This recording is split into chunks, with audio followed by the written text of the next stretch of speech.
The credit landscape is a very complex sort of beast.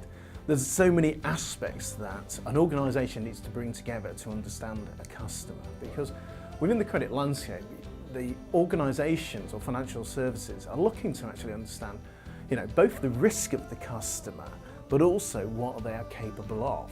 So it's a mixture of how they can bring all this data together to actually really understand the customer. So in terms of what the customer's telling them, so the application data, in terms of what the organisation holds on that customer themselves, and what elements like the credit reference agencies hold on that, and how they can bring that together into a simple picture of a customer.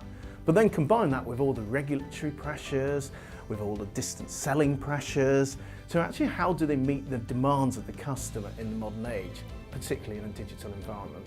The key thing businesses need to overcome with affordability is more around confirming income.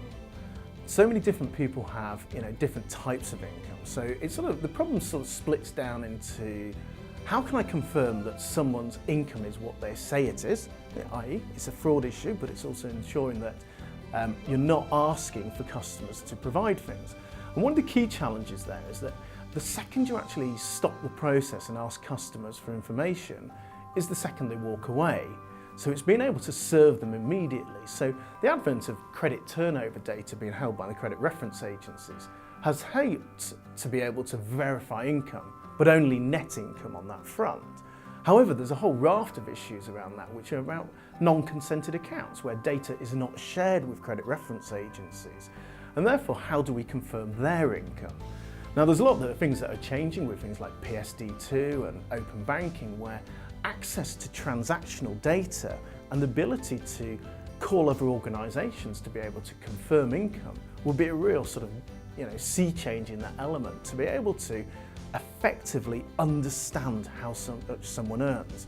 And we've seen that in South Africa, where they have this principle called statement exchange, where the banks have actually got together with a third party to provide the ability to share statements with the consent of the individual. Okay, it's only the delivery of the statements, but it means that an organisation can confirm what a customer is earning, what their outgoings are.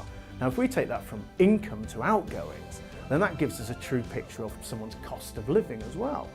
Alongside the more granular data available outside of organisations, such as from the credit reference agencies, then you can get the true picture of credit commitments. Bring those all together, then hopefully we can then automate the affordability assessment of customers and what they can actually afford to be able to offer them the products that they need and want. So with the fundamentals, the key thing is automation. Everything goes back to automation. We don't want customers dropping out of processes and then actually disappearing because they don't come back. People want to be able to automate a journey so that from a customer's perspective, it's very seamless, it's very straightforward. And the fundamental is that today, around 50 to 60% can be straight through processed if everything works well on that front on the accepted population. But how do we make sure that that moves up to 90, 95%? And the fundamentals that will cause that will be things like open banking, greater proliferation of data and the data sharing in a secure environment to be able to actually check at the point of application in a seamless and unobtrusive way to enable customers to get what they want.